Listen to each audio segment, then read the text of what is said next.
Hey, it's Natasha.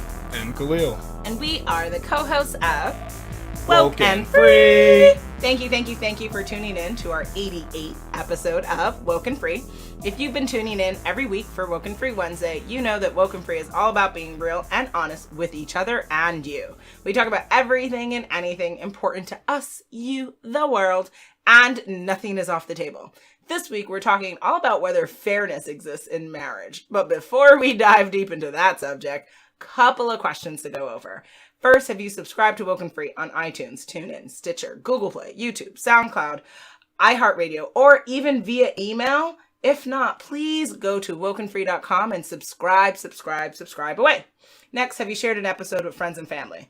Now, y'all know, you know people who want to get married, who are married, who are married and wish they weren't married, like all of that and everything in between and beyond. So please share this episode because I think they will laugh, they will cry, they will smile, they might even just smirk, which is really cool. So share. Yes, absolutely.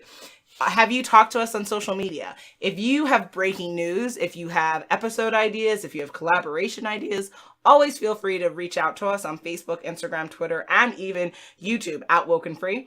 And then have you reviewed the show? If not, we would greatly appreciate your feedback of the show. Guys, we do this for you. So give us your thoughts on iTunes, TuneIn, Stitcher, Google Play, YouTube, SoundCloud, iHeartRadio, and any of the other platforms you will see at WokeNFree.com. Each week, we like to share a little bit about us before we dive into the topic for the episode. Last week, we shared which meal option plan do you use more often, meal delivery or drive-thru. This week, we're sharing, would you rather be an exceptionally strong knight or a magical wizard? It's a really interesting question because I felt like it was, how do I say this the PC way? Game of Thrones? Just like, what if, I don't know, does a person of color really ever want to be a knight? Like, I don't know, to me it just seemed like... I don't get that. I mean, really? That's weird. Why does that have to do with anything? Really? Yeah, a knight is a strong individual. I guess because for me, contextually, I've only seen like just a medieval I've only seen medieval knights, being like intense. So that's could that's be a why warrior I was just too. like, I mean, knight's just the word. It could be warrior though. Oh, okay, gotcha. Because the word knight, soldier, I guess, could be even in today's terms, it could be a soldier, but it's just kind of like sticking with that theme of medieval kind of things. Interesting. Well, that's a change the narrative moment. Hashtag change the narrative. Okay, my answer is magical wizard all day, every day, because I would deeply love having powers so that I could use them on you. That would be amazing, actually. Instead of being a super strong knight that's just really strong. Nope, I want to turn you into great a cupcake. Fighter. You don't want to be somebody that's a great fighter. Or turn you into 7 bulldogs. Smart. Yep, and then turn you back. That'd be amazing. And exactly why that leads up to my answer of being the knight, so I can reflect anything you do back upon to yourself. You mean stab me samurai style? No, it's called reflection. Love is love, Khalil. Love is it's called love. reflection. You try to change me into a puppy, you would be changed. And then guess what I love about a wizard? Yes. You can make yourself really strong as well. You can give yourself an enhancement to be strong. Oh, so you could make yourself a knight. Actually. Yeah. That's kind of cool. That's just kind of funny. If you're such a great wizard. The quandary of the question. Yeah, Interesting. that's why okay. when I play games, I always choose the wizard class. Oh. Definitely, because the wizard can become strong too. That's the true. knight can never gain magical abilities, but the wizard can gain physical strength abilities. Listen, Harry Potter Nation all day, every day. That's Absolutely. one thing, yeah. Just because you're a wizard doesn't mean you're not strong. You can be True. a buff wizard. You could be like Arnold Schwarzenegger with the wand. Oh, I could be Terminator. That'd be amazing. They never show that though. They usually don't show like buff wizards. It's pretty funny because they concentrate so much on their magic casting. But sounds like a WokeNFree idea to me. Yeah, make a strong wizard. Woohoo! Yes. Bodybuilder style. Oh, Michael B. Jordan body. Yes. On that note, we're going to have to jump into the subject. I love because it. This really makes me wonder, is it possible to have fairness in marriage? Absolutely not. No, I'm kidding. No, guys. I joke, I kid. According to Psychology Today, and again, all of our articles can be found at WokeNFree.com for the episode. And the article says, what or who determines whether or not a marriage is fair? The simple, though perhaps surprising answer is that finally, it's what any particular couple agrees on as fair. If they truly believe their relationship is equitable, then for all intents and purposes, it is. And this would be the case regardless of how fair their arrangement might appear to anyone else. In many instances, it's the wife that bears the brunt of domestic and sometimes even financial responsibilities. But still, if she's genuinely okay with her marital contract, aka it feels fair to her, then despite others possibly seeing her as taken advantage of, problems of fairness won't be an issue in the relationship. And then, so perception is everything, guys. Yeah. And then next, the article, there's a lot in this article, so definitely click on the link, guys. The article goes on to say, a balanced reciprocal relationship shouldn't require either of you to give up, give in, or sacrifice yourself for the other. Interesting.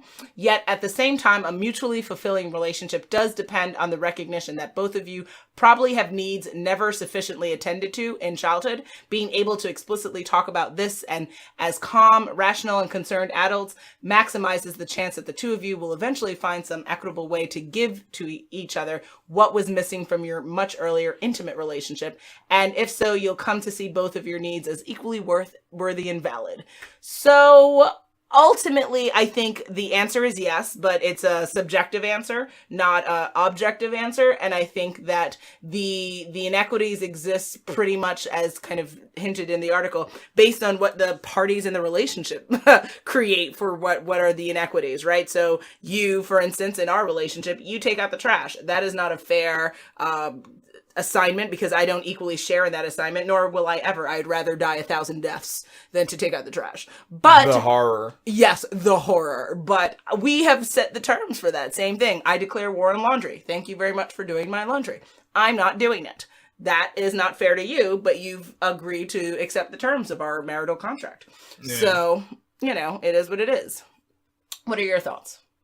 So it seems like, according to that article, though, that fairness is relative. It's like time.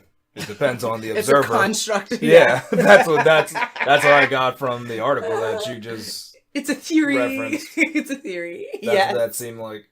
I agree. I found this other article by Engaged Marriage, and they were saying that a healthy marriage can resolve conflicts with actually two winners, and that's through compromise and understanding.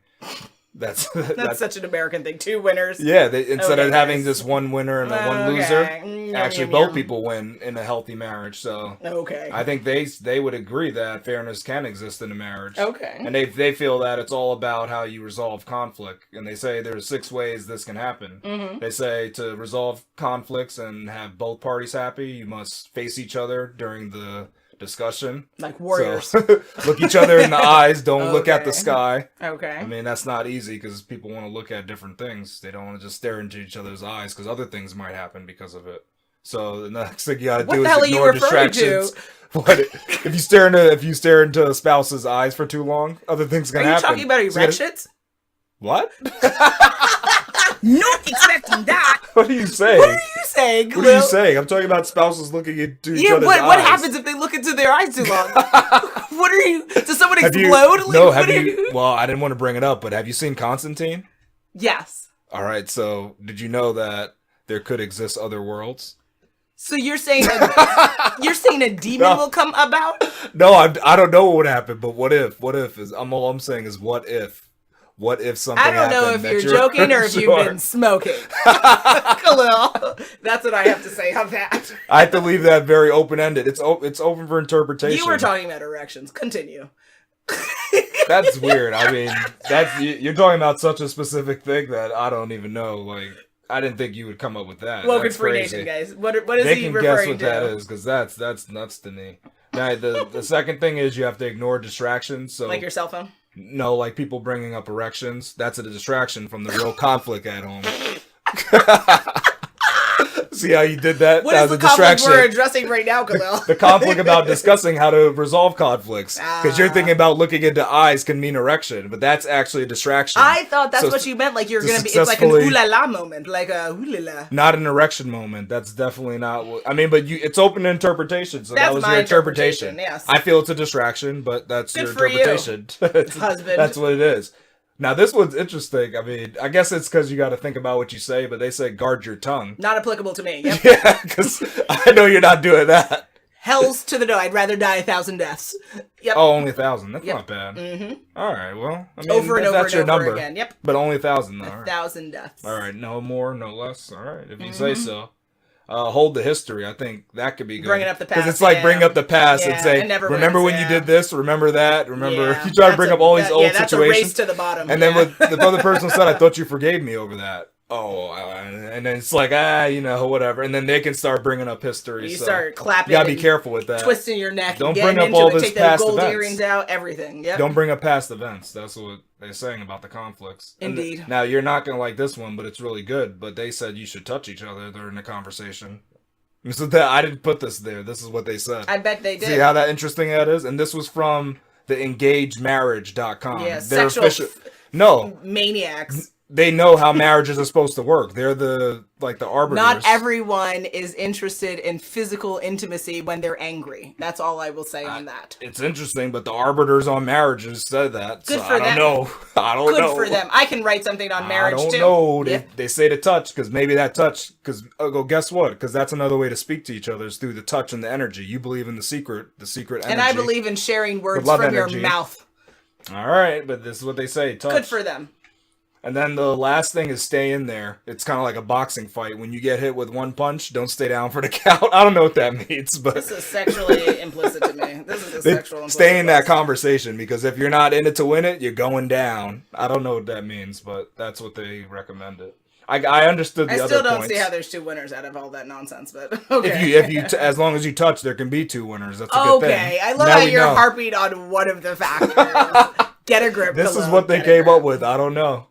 All I know is that's what they said, and it must be right. You joke, you keep You saying I joke? Why would you say that about me?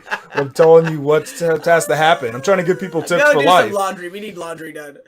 All right, after we touch and then look in each other's eyes and staring. Yeah, because I know what's gonna happen after that. No distractions. I know what's happening after that. No distractions is what happens. Yeah. You better guard your tongue. Ooh la la. I'm gonna hold that history. All right. I'm gonna hold it. Oh, put history Lord. on hold. What is the benefit to having fairness in marriage? It allows them to touch. And move on. During the conflict. Move on. That's the past. The past is not our present, nor is it the future. You want me to hold the history then? Indeed. I think the biggest benefit is it just allows the couples to be upfront and honest with each other. And then it lets people know that their opinions are validated and that they count. They're not just like an inferior being. And I think that that leads to more bonding over just events and that may take place. Like it makes it easier because you know that when you make a decision, the other person's going to consider it.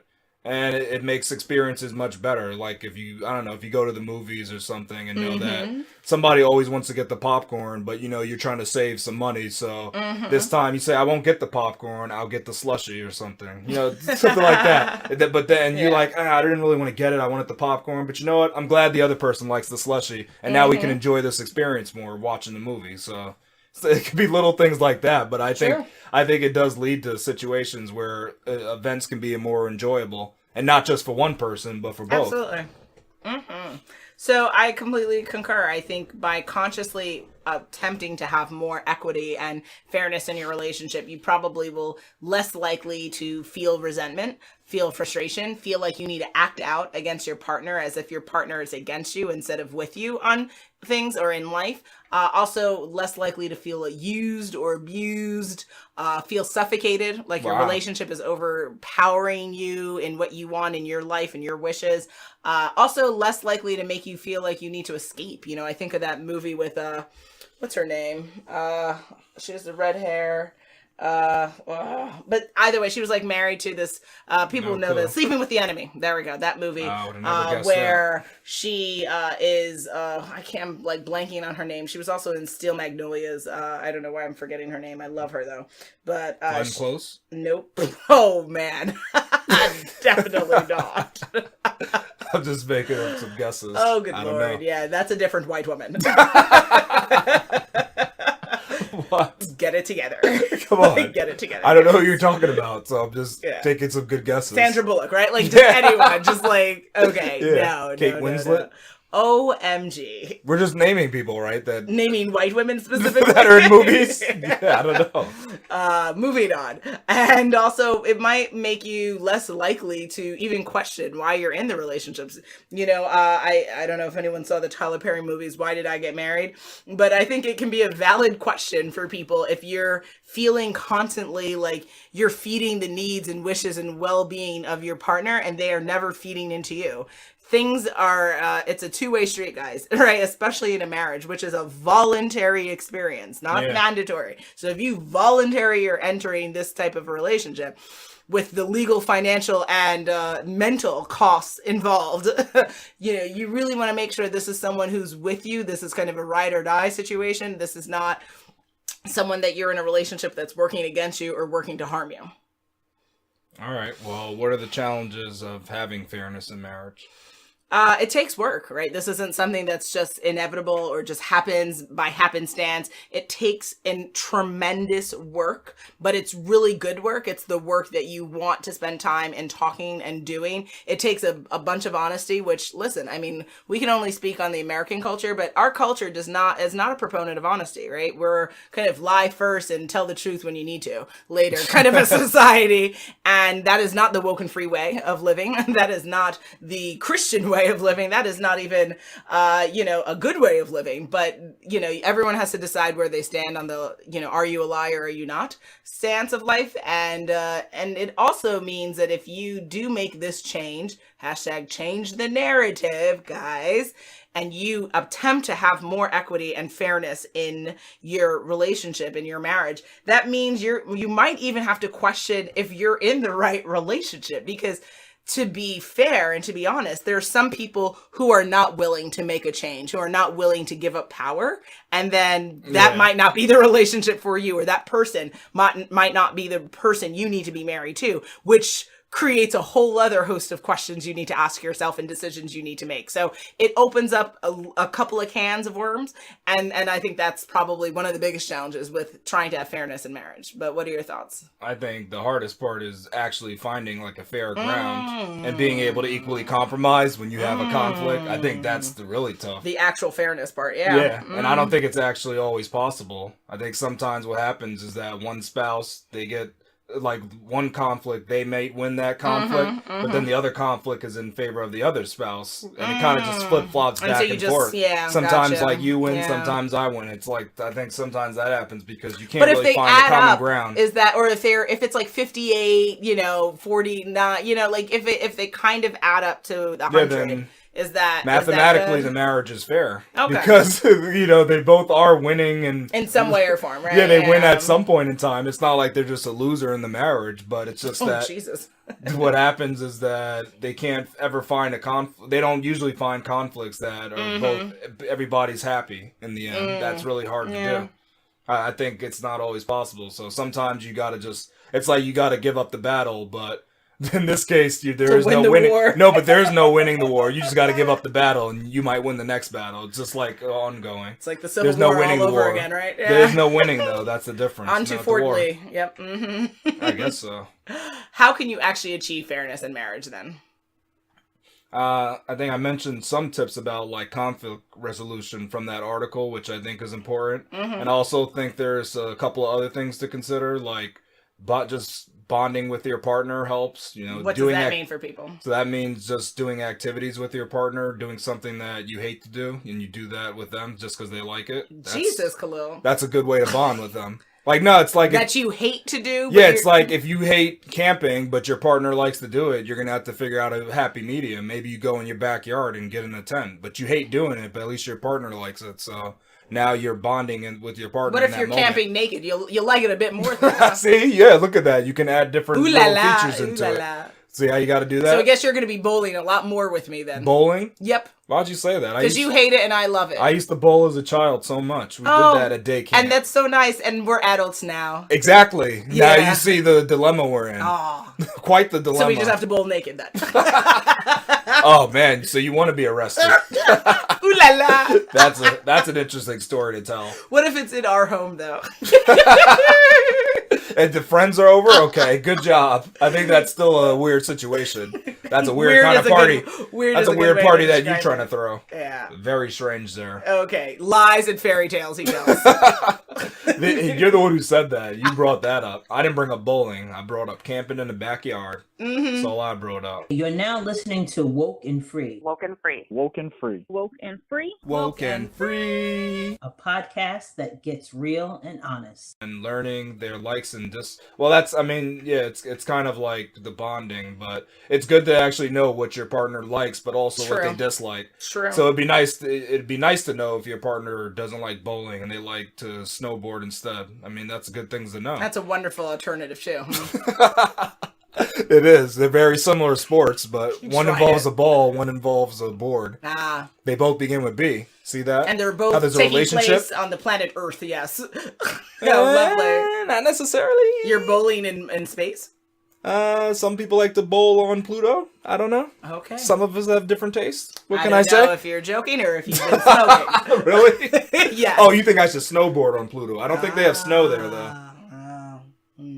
Continue, sir. The Plutonians don't like snow. All right, and the next one is stepping into your spouse's shoe to see how they feel. I think that's really a good thing to do to achieve fairness, because then you could try to see it from their point of view. If you were your spouse, would you want to do that activity? I mean, like, I guess from their point of view, would they want to do it? You gotta kind of like feel it out from their point of view, like. Now, are you thinking about that only in the context of an activity or in like how, like the things they're experiencing in their life, like taking a moment to step into your partner's shoes to think about how they're feeling about a certain option or life experience that they're going through? Well, I was thinking not exactly in terms of activities, but in terms of like a conflict you have. So it's like if you start arguing about something and you know it. A lot of people do it. You know you're right, but you don't take the moment to think. What does your partner think about this? What are they feeling in that moment while you're having this conflict? That's what I meant in terms of stepping into the shoe. Great. My next question is, when's the last time you've done that for me? Or is this just theory for you? Is this theory? This is great. This is excellent theory. This is great. Yep, exactly. I like the jokes here. Yeah. Never done, but only thought. The jokes are here. Yeah. I wouldn't even know how to feel. I don't even know how I feel. I only know your feel. Oh, good Lord. All I know is your feelings. Can you attempt to not be fraudulent in this moment? That's all I know, though. It's weird. Lies and fairy tales. It's strange. You are a unicorn.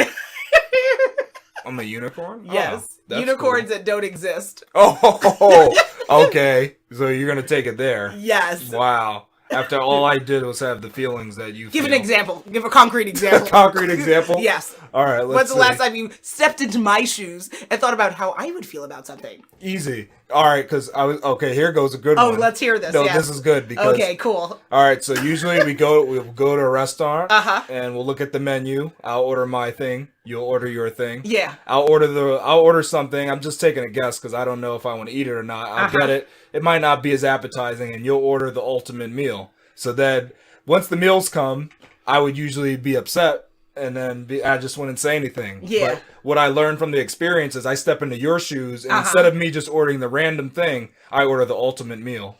So now we both get the ultimate meal. And on the next occasion, we're fine. You are a complete fool.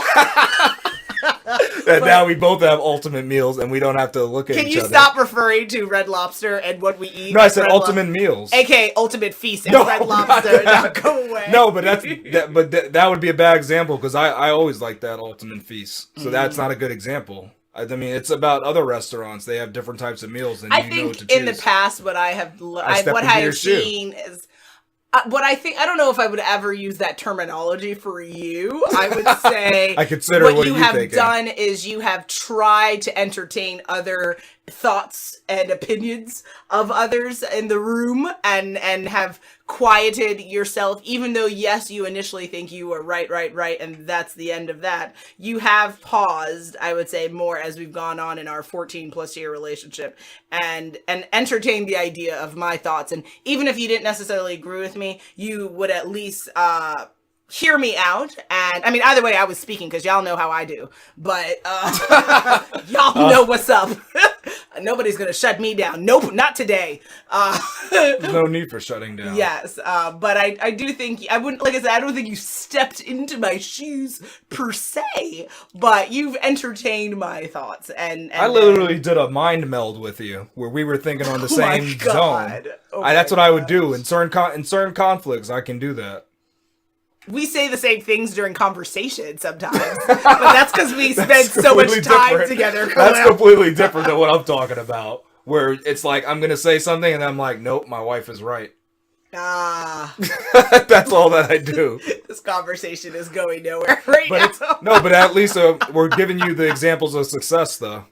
Of foolishness, yes. How to have a lot of fun with your partner. Come on, how to totally treat them right. Different episode, but I gotcha. And then the last thing I want to say is that you need to think of the couple as a single unit, not two separate entities. That's a good way. If you think of it as like the one, instead of the two, then it's not like you versus me, and we both. And that kind of makes the compromising even easier if you're both the same person. So you're not warriors against each other, you're teammates. Yeah. Gotcha. Yeah, that makes sense. I would add to that, or preface to that, though, the importance of being an us, but not losing yourself in your relationship. Because I find that sometimes, especially from like women, that we will give, because some women are indoctrinated to be nurturers and carers. And when we do find our partners, that it's really easy to want to give and love on our partners, but again, you can't give yourself to the point where you have nothing left for you. So it's important that yes, you're a us, but you still might need to get your nails done on Sunday, or that you need alone time on Saturdays, right? Like that you still preserve you within the us. Like it's not a diminishing of that. But okay, so I appreciate your commentary, lover. I think that was fascinating. I will not forget that step into the shoes statement. I'm going to really hold on to that one. Next time we have a conflict, bring it up and I'll show you. I will ask how you're doing that activity and in the moment. Mind meld. And I will continue to laugh. And you can't laugh when it actually happens. You're like, wow, are you really inside of my brain? I'm like, yes, I am. You just honey. said that so that we never fight anymore, so we just continue to laugh at each other. It's just pure madness. It's not. Why is it madness? Why can't you believe in a different sort of science? Okay. Naked bowling. That's all I'm going to say. Just naked bowling, guys. Come on. This is experimental science we're talking about. Oh, fringe. Here we go. So based on, like I said, our 14 plus year relationship going on 15 years once we hit September, woohoo! I would say I've learned the following when it comes to having equity and fairness in your relationship. You have to have healthy boundaries. I think for us, we've even had conversations where we've said, like, you know, even for things before we've even had it, like before even having kids, like decisions and things that are important to us, and what do you want to hold on to? What are things within your domain and what are things within my domain? So that's like before marriage stuff. Yeah, it is before marriage stuff, but sadly people don't get there all the time. So even when you're married, you still got to get into those conversations, guys. Why? Because if you don't realize that you have different partnering style or like parenting styles, you're going to have a problem, because your kids are going to come and they're going to act crazy. And then if you're not on the same page, then you just have craziness between you and your partner and between you and your kid. So just understanding what are the boundaries for each other, what are the boundaries for your offspring, what are the boundaries for your pets, and really sticking to them and being committed to that. Next, I definitely think identifying problems is key, because, you know, a husband may feel that he's fair and equitable and steps in the shoes of his wife, but the wife might not feel that way. Very strange. Yeah, very strange situation too. Very strange. You know, it's very a phenomenon, really. It's like the Twilight Zone. That's like a Twilight Zone episode you're talking about. Very odd, yeah. Pretty odd. I'll call Jordan Peele, see what he thinks about it, yeah. Oh, yeah, make a movie about it. Exactly, yeah. Amazing. And before we get our scissors and gold gloves, we can identify the problems and keep it 100 with each other, right? Maybe she doesn't like to be cradled a certain way, or he doesn't like to be da-da-da, right? Like, figure out what do you guys like, what do you not like, and have those honest conversations. Also have a clear understanding of what you need in a relationship. Meaning, meaning what do you need to thrive and be your best authentic self, right? So whether that's personal space, whether that's support for a business, what do you need, right? And you're not going to know everything from the beginning. So as you grow as a person and in your relationship, you constantly need to check in with each other and talk about your needs and wants, and are they being satisfied, and hey, are you happy? Why aren't you happy? ... And it's a tough conversation, right? Because maybe you want to say you're happy and your partner is like, nah, player, I'm not really happy. Wow. Talk about it, right? Talk about it. You're not always on the same page with your partner. So make sure you're on the same page as much as possible. Try. Correcting bad behavior, right? So like you mentioned, not, fighting with bad words or bringing up the past. Like stop doing things that aren't effective. That's not going to give you more fairness in the relationship. And then eliminating bad habits, like things that you do to essentially make things worse and more inequitable. That would be important. And then also I would just say defining the rules of your relationship. Too many people are concerned about the shoulds and you gotta live how you want to live. You should do what makes you happy. And to damn what mom and dad says, who gives a shit what the friends say, live your authentic life. What do you and your partner want?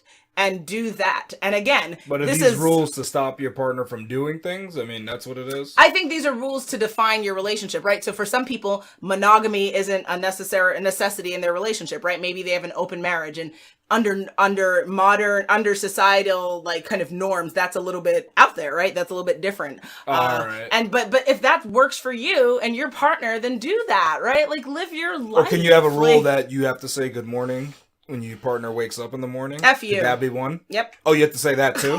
That would be a rule? I mean, if you saying that could be a rule, that's amazing what partners could come up with. Yep, and I could have a rule that what says, would yours be? I have to kiss your butt cheeks every morning and every evening that I see you. That rule is delicious. Doable. Okay, then. So that's not a rule in our relationship. No, I'm saying in general, though. I'm just giving examples. I don't know what you're talking about. Oh, okay. You're making up these fantasy scenarios that can't exist in any dimension. Fantasies. If there were multiple dimensions, that would definitely not exist there. You know that, right? Yes. It wouldn't. It wouldn't exist anywhere in any universe. Thanos couldn't make that exist. Are you done? I could have more to say, but I'm going to leave it at that. Excellent. I think that was a good way to end it with Phenomenal. that reference. Okay. I definitely needed to bring that reference up. Absolutely. So defining the rules of your relationship, meaning what do you need to happen and things that like even safety words and stuff like that. If you want sexual rules, if you want rules as to how you run your finances. What about like when you're talking to other people in public and you're having a conversation and somebody starts to reveal information about you and you don't want them to reveal it? So that if you have a safety word too, or some sort of action where they're like, "Hey, let's fall back now. Yeah, let's pause. Let's not continue down that road because we don't want that." Yeah, if that person, if someone is uncomfortable by public shares, then your partner needs to acknowledge it and recognize that that's not okay for you to pop off if the person is uncomfortable with that. So you got to set the rules of your relationship. All right. Here we go, yo. So what's the scenario? It's scenario time, guys. Scenario 1. Michelle and Orville are planning their yearly vacation, but they can't agree on where to go. Michelle wants to go somewhere hot, and Orville is a snowbird. Is there some way they can both get what they want for this vacation? Indeed. They go on separate ones. Oh! Heyo! Heyo! Wow. Oh, gosh. That's interesting. We've been talking about fairness and compromise, and what you said is split up.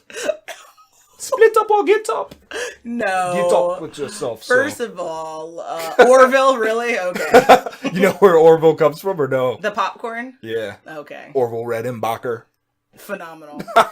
Shout out We just had that though, that's yes, why. Yes, we did. It was delicious. Good job, guys. It's still pretty tasty. I would say they would need to try to find, WokeNFree Nation, travel agents, calling all travel agents. Is there a place that can accommodate hot and cold in one space? I mean, I know in Arizona, if they went to Flagstaff at a certain part of the year, they might get the snow and then they could drive down more to like the Phoenix and get more heat. So like maybe they do kind of a 5-day vacation and like 2.5 days is cold, 2.5 days is warm. They could and go maybe to a place do something like that. Like, or someone has to compromise. But like you said, so like Michelle wins the hot for this year, and then next year they do cold, or next trip they do cold, so they have to decide how much do they really want this, and what would be the best fit for them right now, and what are the reasons driving their wishes as well, because sometimes we say things, but you have to have substantive reasons for why you want what you want. All right, and then I think I can satisfy them both. You go to a place where it's hot, but they have a really tall mountain, like Mount Kilimanjaro, and you climb up there, and that's how you get your coldness. And die up there, too. Yep. That's a fun vacation, though. That's interesting what you define fun, yeah. It's one you'll remember, because it's like, ooh, I was so hot. Then you went up the mountain, and you froze. Yep, excellent. And never came back down. Yep. Yeah, but at least that's a long-lasting relationship, isn't it? In the snow. Yeah, their bodies will be together for a long time. Until they thaw because of global warming. Even at the top of the mountain? I hear that, I forget what mountain, but there's a bunch of dead bodies now being undiscovered because... Undiscovered? Or discovered now because the snow and stuff is melting, so now all their coffins are out there in the street like that. That's amazing, actually. It's actually really horrified. It's good for science, because they can see what happened to the bodies as well as their family members who wondered where the hell they were. Because then we can think about the stasis, like putting people in a cryostasis kind of form. Or Fringe science, cryogenic, Here we go. That's getting into all that, but it's a natural state of being frozen. That's interesting. Our conversations are interesting. Because I wonder what state they were frozen in. Like, can they bring them back to life like Frankenstein? Are you joking? It's all right. Watch when they're walking around, and you're like, "Why does that person sound funny?" People need to stop summoning zombies, guys. Like, it might not. Is that a zombie though? If they have like feeling, they still have to eat. Yeah, if you resurrect it and you still have to eat regular food, not brains, then you're not a zombie. That's what's funny. If you're resurrected, just a fancy zombie, but you still a zombie. That's unfair to say. Like, that's not. You're being so unfair. Oh, really? It's unfair. That's the word of choice. Yeah. They were resuscitated and they're a zombie now. It's like, say that to people who died for 3 hours. Are they zombies too when they come back? I'm not a medical professional. I can't. All you're going to say is they're a zombie. Like, you zombie, you scare me. Don't come near my brains. That's what you're going to say. No comment. See, that's messed up. I mean, come on now. We got to be fair. Equal treatment for our zombies. I mean, our resurrected. You messed up. No, I was trying to think of what to call them. I guess you just call them undead. No, see, that's all messed up. You can't say that because they were just resurrected. That's the better term. Resurrected, not zombies. So Jesus wannabes.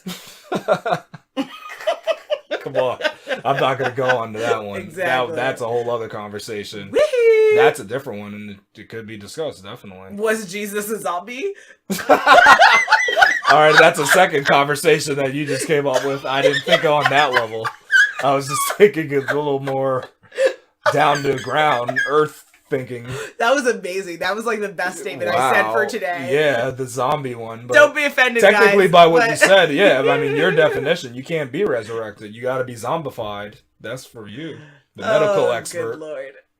You're the medical expert practitioner. Please do not say that. Revoke that. Do you revoke the medical practitioner? I am not a doctor, nor have I ever claimed You've never to be practiced a doctor. medicine. No. All right. I hope not. Nope. This segment has been deleted. Yep, that's what you get. This is all gone. This will be the lost tapes. Phenomenal. This is part of the lost We should have the tapes. WokeNFree lost tapes. That's amazing, actually.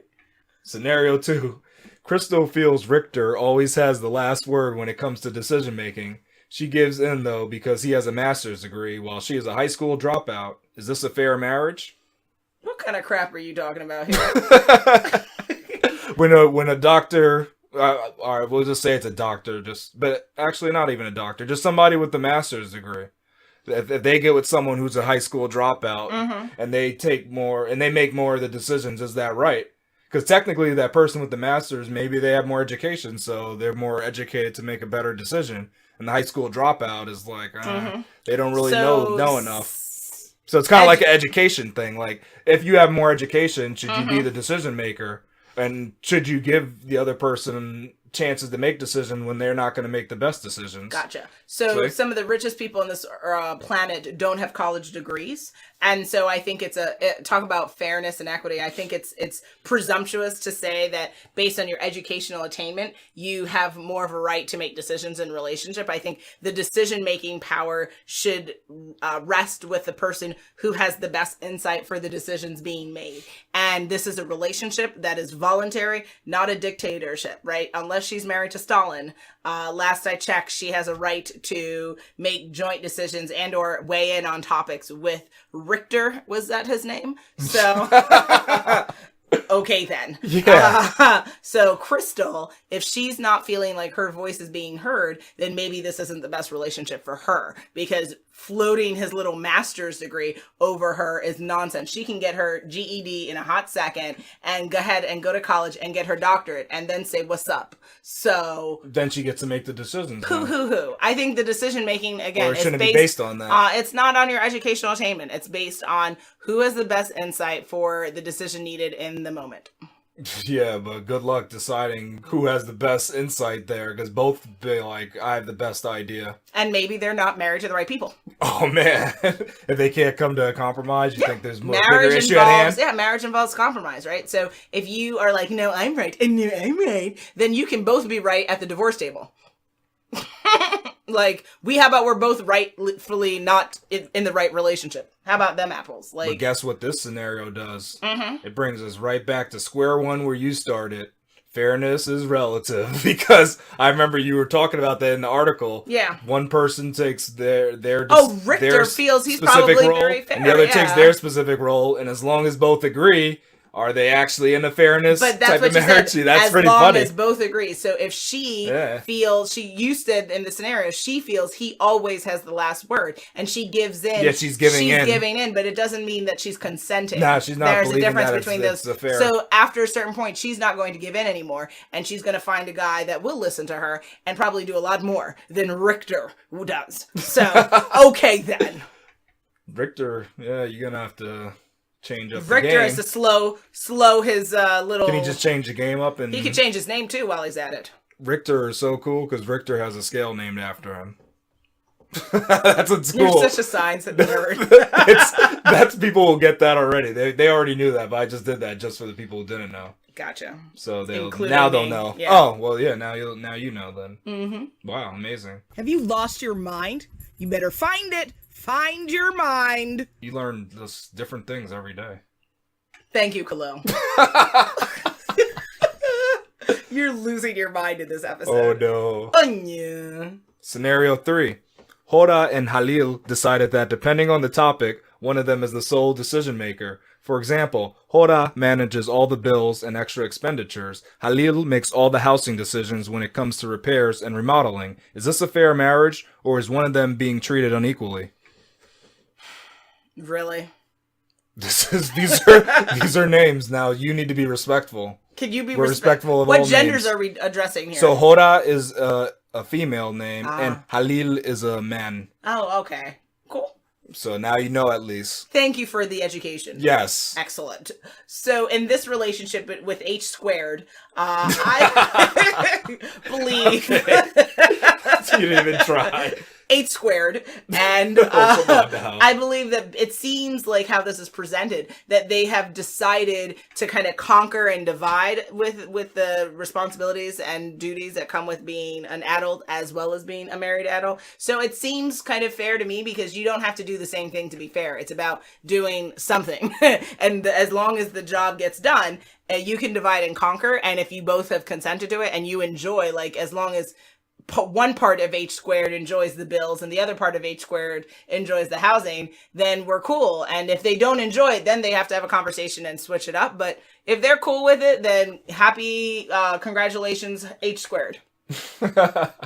And you? Yeah, to me, this is actually a case where I think it's a fair marriage. I think just from the information that was given in the scenario, because they both take each of their responsibilities, and as far as we know, there's no complaints. So in this case, it seems like it's working out fair for both of them. They both come to their they've compromised on who decides what, and they're both being. I mean, I think it seems equal there. They both have their wheelhouse and they stick to it. Indeed. Yeah, it seems like it's okay. Yeah. And, you know, they can say each other's names, so good for them. That's good, yes. It People is can say their names. Good for them. Exactly. Exactly. Good thing I don't add in last names and really throw a wrench in your gears. I just wouldn't say them. You know that. I would say Boo 1 and Boo 2. Oh, no, you can't make up a completely different Yes, name. I would. I'm Jamaican. That's Don't a forget. Jamaican thing, then. Yes. This becomes Ichan and Ichan. No, come on. That's it. Me don't want to say them names. Hilalo. Mm-mm. That's just amazing. It is. And we are at that time again. It is. Oh, yes, we are. Oh, no. It is yeah. the coming at the end of our 88th episode of Woke and Free. Can you find the proper pitch for your voice? For your voice? Yes. How come we got a mind meld again. I'm going to slap you. That's the only way to bring it. Oh, that's what, next time we'll do that and we'll actually be in the same key. Violence? No, mind meld. Oh, I said slap you. That's what I'm not doing that. What are you talking about? We're talking about getting this right. We're going to get it right one day. We had it right at one point in time, though. Yep, the first one. Like the third one, I think. Oh, okay. And then it only went a Down different way. and down. It went a different way from there is what I'll say. Because you keep Be going quick. on a pitch that is not yours to be had. What's interesting is when you're saying you're actually saying I in your mind. So My you need God. to realize what you're Oh my saying out God. loud. That's the problem. Come on. You got to get this stuff Get it together. together. Get it Yeah. together. This was quite the episode discussing whether fairness exists in marriage. Will I leave you hanging for what our next episode will be about? Drum roll, please. On our next episode, we will be discussing, do spirits exist? Not ghosts, but internal spirits. Ooh. Make sure you follow us on social media to follow along in the conversation. Make sure you tune in next week for Woke and Free Wednesday to join the conversation at WokeNFree.com. If you want to be a guest on the show, please submit a topic for an upcoming episode or share how you feel on our Contact Us page at WokeNFree.com. That is WokenFree.com.